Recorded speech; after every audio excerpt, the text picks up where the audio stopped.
ભુજની લોહાણા મહાજનવાડી ખાતે rotary club of Bhuj wall city દ્વારા થેલેસેમિયાગ્રસ્ત બાળકો અને તેમના વાલીઓ માટે એક વિશેષ માર્ગદર્શન અને સ્નેહ મિલન કાર્યક્રમનું આયોજન કરવામાં આવ્યું હતું. આ કાર્યક્રમમાં મુંબઈની કોકિલાબેન ધીરુભાઈ અંબાણી હોસ્પિટલના બાળ રોગ નિષ્ણાંત ડોક્ટર શાંતનુ સેને ઉપસ્થિત રહી બાળકોના સ્વાસ્થ્ય અને બોનમેરો ટ્રાન્સપ્લાન્ટ જેવી ગંભીર સારવાર અંગે ઉપયોગી માહિતી આપી હતી. કાર્યક્રમના પ્રારંભે મંચસ્થ મહાનુભાવો દ્વારા દીપ પ્રાગટ્ય કરાયું હતું. સ્વાગત પ્રવચનથી ચેરમેન રાજભાઈ માણેકે શાબ્દિક આવકાર આપ્યો હતો. રીતેશ સંઘવીએ ડોક્ટર શાંતનુ સેનનો પરિચય આપ્યો હતો. આ કાર્યક્રમ દરમિયાન ડોક્ટર સેને આ પ્રસંગે વાલીઓને માર્ગદર્શન પૂરું પાડ્યું હતું અને જણાવ્યું હતું કે જો બાળકોના ટેસ્ટ મેચ થશે તો તેમને કોકિલાબેન અંબાણી ટ્રસ્ટ અને પટ્ટુ સંસ્થાના સહયોગથી મુંબઈ ખાતે વિનામૂલ્યે બોનમેરો ટ્રાન્સપ્લાન્ટની સુવિધા પણ ઉપલબ્ધ કરાવવામાં આવશે. Rotary club of Bhuj wall સિટીના પ્રેસિડેન્ટ અલ્પેશ ભિંડેએ જણાવ્યું હતું કે સંસ્થા છેલ્લા 15 વર્ષથી થેલેસેમિયા જાગૃતિ અને પરીક્ષણ માટે કાર્યરત છે. અદાણી હોસ્પિટલ ખાતે ચાલતા સેન્ટરમાં હાલમાં 200 જેટલા બાળકો બ્લડ ટ્રાન્સફ્યુઝન સેવાનો લાભ લઈ રહ્યા છે. આ કેમ્પનો મુખ્ય ઉદ્દેશ્ય બાળકોના HLA ટેસ્ટ કરીને બોનમેરો ટ્રાન્સપ્લાન્ટ માટેની યોગ્યતા તપાસવાનો હતો. આ સ્નેહ મિલન દરમિયાન કોકિલાબેન હોસ્પિટલ અને પટ્ટુ સંસ્થાના સહયોગથી જે બાળકોના HLA ટેસ્ટ બાકી હતા તેમના નિઃશુલ્ક ટેસ્ટ કરી આપવામાં આવ્યા હતા. આ ઉપરાંત ભવિષ્યમાં મુંબઈ ખાતે સારવાર માટે આવતા દર્દીઓને તેમની સાથેના પરિચારકો માટે રહેવા જમવાની તમામ વ્યવસ્થા પણ મફત રાખવાની જાહેરાત કરવામાં આવી હતી. કચ્છમાં થેલેસેમિયાના કેસ ઘટાડવા અને આ બીમારી સામે લડતા પરિવારોને આર્થિક તથા માનસિક ટેકો આપવાના સેવાકીય પ્રયાસને ભુજના નાગરિકોએ બિરદાવ્યો હતો.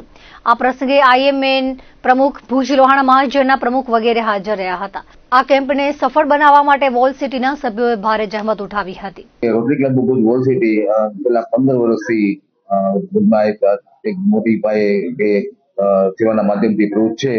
મુખ્ય ઉદ્દેશ્ય થેલેસેમિયા અંગેની જાગૃતિ કેળવવાનું, તેનું ટેસ્ટિંગ કરાવવાનું અને તેમને લગતી દરેક સમસ્યાનો ઉકેલ લાવવા માટે rotary club Bhuj wall city હંમેશા તત્પર રહે છે. Rotary club Bhuj wall city દ્વારા અદાણી કેમ્પ હોસ્પિટલમાં થેલેસેમિયાના 10 બાળકો માટે એક સેન્ટર પણ અમે ચલાવીએ છીએ.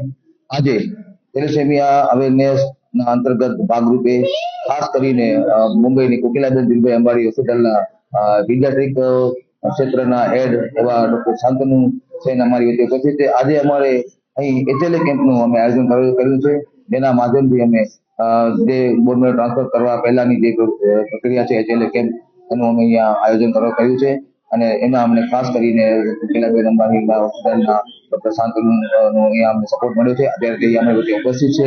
દરેક બાળકોના ટેસ્ટિંગ પણ થશે અને જેને પણ મેચ થશે તેમને તેમની કોકિલાબેન ધીરુભાઈ અંબાણી ટ્રસ્ટ તરફથી જો બોનમેરો ટ્રાન્સફર કરવાનું થશે તો દરેક સંપૂર્ણપણે ફ્રી કરી આપવામાં આવશે. તે સાથે પટ્ટુ સંસ્થાનો પણ અમને ખાસ કરીને સહયોગ મળ્યો છે. આજના આ કેમ્પને સફળ બનાવવા માટે અમારા ખાસ કરીને જે થેલેસેમિયાની પ્રવૃત્તિ માટે જે વર્ષોથી પ્રવૃત્ત છે એવા મેમ્બરો Rotarian Dhavalbhai Raval, Rotarian Brijeshbhai Thakkar, Rotarian Himanshubhai Thakkar વગેરે ખૂબ જ પ્રવૃત્ત છે અને આ કેમ્પના માટે એ લોકો અથાગ પ્રયત્ન કરી અને આ કેમ્પ ભુજમાં અમે કર્યો છે. સૌ પ્રથમવાર આજે જયારે કોકિલાબેન ધીરુભાઈ અંબાણી હોસ્પિટલના મોટા ડોક્ટર પધાર્યા છે તો ભુજ માટે પણ આજે અમે લઈ આવી શકીએ છીએ. એ પણ અમારા ક્લબ માટે ગૌરવની બાબત છે અને આના દ્વારા અમે ખૂબ જ મોટા પ્રમાણમાં થેલેસેમિયા અંગે અવેરનેસ, એના ટેસ્ટિંગ અને તેના કેમ રોકી શકાય તે માટેના પ્રયત્નો અમે કરી રહ્યા છીએ. અત્યારે અમારા સેન્ટર પર લગભગ 200 થી 100-200 બાળકો થેલેસેમિયાના બ્લડ ટ્રાન્સફ્યુઝન લઈ રહ્યા છે.